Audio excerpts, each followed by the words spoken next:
Welcome back, YouTube pipe smokers. Muttnchop Piper here. Well, today's video is entitled, Let's Manipulate the Ember. Okay, this video is, I don't think it's so much for the brand new pipe smoker. I want you to continue to tamp. This is a lesson in tamping. I want you to continue to tamp your pipe the way I taught you before. Straight down. Straight down. Okay. For you intermediate pipe smokers and you senior pipe smokers, this video is mainly for you.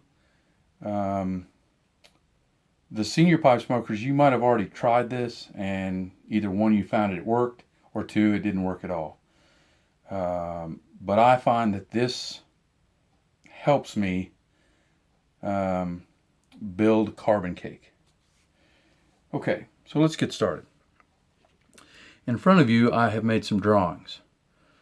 Now, please don't laugh at my drawings, because I plan on selling them for a very high price. And if you laugh at them, then the price goes down.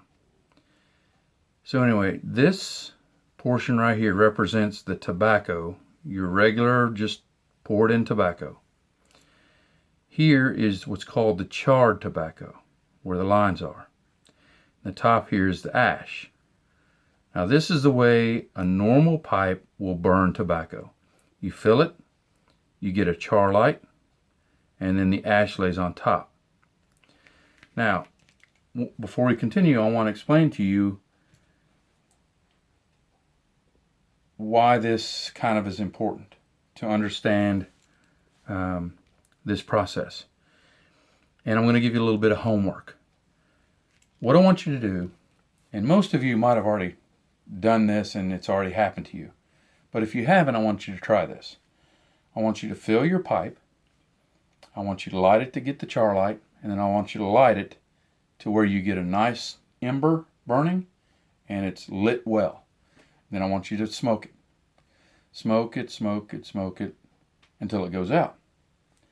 But I do not want you to tamp the ash down onto the charred tobacco. I want you to leave it alone and try to light your pipe without tamping the tobacco down. I'm sorry, without tamping the ash down. More than likely, you might get it to light for a few seconds, but more than likely you will not be able to get it to light. The reason why that is the more ash you have and the less tobacco you have to burn, there's too much air and not enough fuel in the form of tobacco to burn. So it cannot form a proper ember because there's too much oxygen and not enough tobacco to burn. So that's why we tamp. We tamp this ash down onto the unburnt tobacco. That way there's the air and the tobacco ratio is even, and it will burn at an even rate. Okay, so let's go to the next page. Here's a representation of what the ember looks like. Here is the tobacco. Here is the charred tobacco. On top here is the ash. But in the middle, you'll see this dark area. That is the ember. All right, now, this is what happens when you take your tamper and you tamp down evenly. You get like a nice, even ember. Okay. Here's another representation of a pipe with tobacco in it. Here's the tobacco. Here is the charred tobacco, and here is the ash. But as you notice, it's cone shaped. See how it's cone shaped like that? The way you get that ash is, first I tamp the ash down onto the charred tobacco, and then I angle and I shovel a lot of the ash into the center.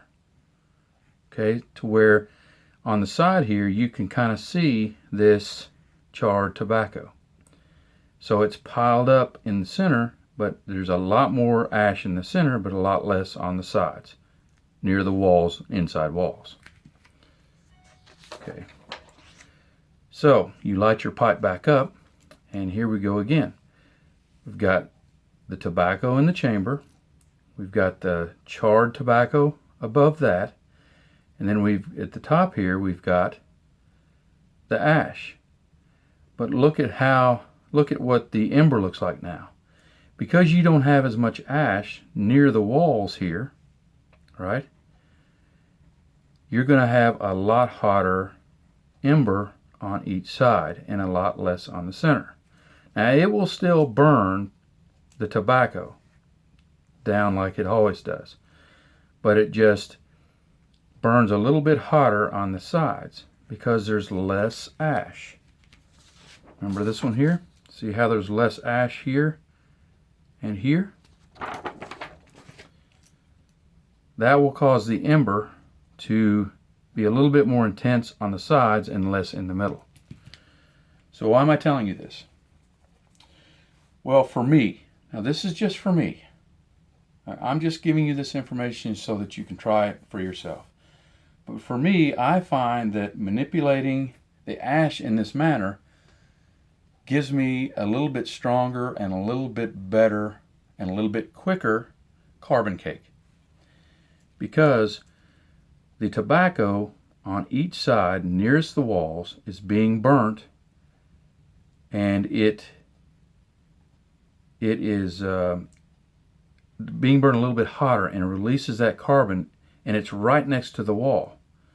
So if it was even, there may be some kind of an anomaly to where, you know, the center of the ember is stronger than the sides. So you're not getting quite as hot of tobacco burn on the sides nearest the walls as you are in the center. But by manipulating it this way, the tobacco burns hotter here and hotter here. So I tried this experiment on a couple of my pipes. One I did the regular way, and it took about 20 bowls of tobacco to get a decent carbon cake built. By doing it the cone ash way technique, cone ash technique, I noticed that it took less time, and the cake seemed to be more evenly distributed along the inside of the wall. So here's what it looks like. I know it looks kind of like a pizza, but the center here is where the ash is. You'll notice, okay, when you do this, right? When you do it this way, and you pile that ash in the center, and then you light your pipe, look in the bowl. You'll notice that you've got a nice defined ember on the outside. It's very nicely defined. And then you'll have the ash on the inside.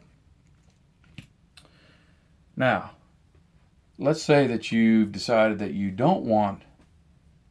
built enough cake and you want to keep the cake level at that point, or you want to slow down the cake building process.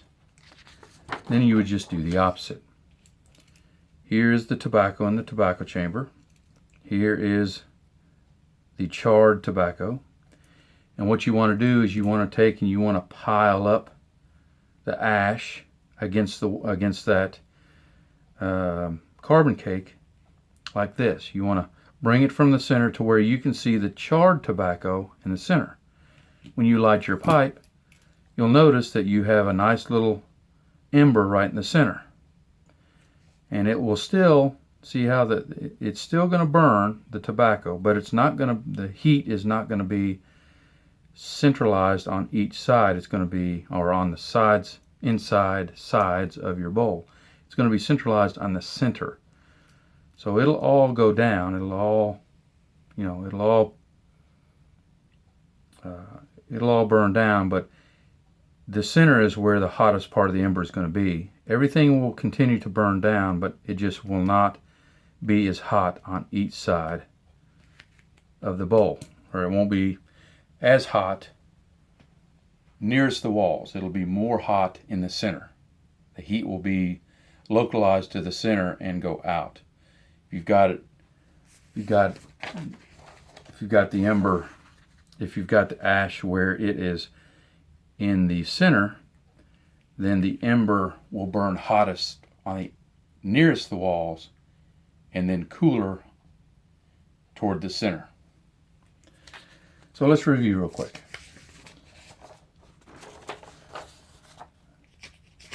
This is how the setup is. This is how burning tobacco is in your pipe.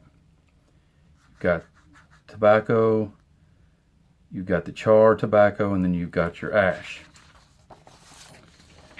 The ember sets right in the center, right between the ash and the charred tobacco, and it pretty much burns evenly. If you make it into a cone shape like this by taking and shoveling the ash toward the center of your pipe, then your ember will burn hotter near the sides of your inside of your bowl and cooler in the center. So hotter here, cooler here. What does that do? For me, it produces a more even and quicker carbon cake. And if you want to if you don't want your carbon cake to be, if you want to slow down the carbon cake buildup, then you do it the opposite way. You pile up the ash on nearest the walls, and the hottest part of the ember will be in the center, and the cooler parts will be on the side, which will not build carbon cake quite as quick. All right. Well, I hope you understood that. I hope I was clear enough. I hope you learned something. I hope you enjoyed the video.